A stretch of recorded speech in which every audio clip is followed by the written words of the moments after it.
What do you think is the Agile advantage? When you think of what is that real advantage that companies get when they apply Agile?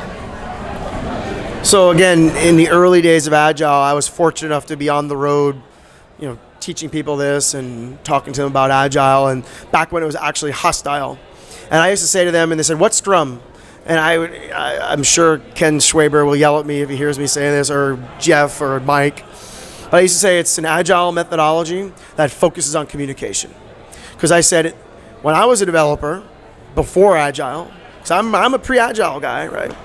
I said it was more like we wanted to be in a closed room, the developers. We wanted you to slide a spec under the door and a pizza under the door, and code comes out. Insert pizza, out comes code. Insert pizza, out comes code. And I was doing consulting at Microsoft back in the mid-90s, and I sat as far away as I am from you to somebody, and we would instant message and email each other. Like, is that insane? I mean, I've been there. Yeah, it's absolutely insane. So I used to joke, not joke, actually I take that back. I mean, I've kind of reflected on XP and Scrum, and actually a little bit on like where Kanban, because Kanban's sort of not really new, but Kanban's different. I said XP addressed very technical things. Use source control, use even naming conventions, test-driven development, pair programming, because we didn't do those things. So now those things, everyone does it. We take XP for granted, and you kind of don't need XP anymore.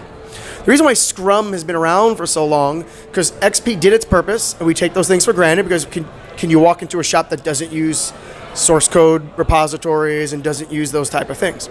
So what Scrum does is forces introverted people to talk to each other, and then forces those people to talk to the business. And that's one of the reasons why Scrum has stuck around so long, because we still don't want to talk to each other, even though we're sitting this far apart.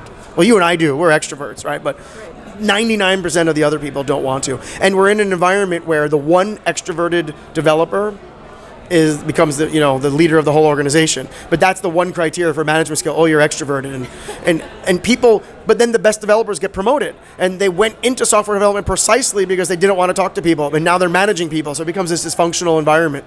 So it's great because Scrum and Agile facilitates communication, facilitates conversations, and that's why it's been successful.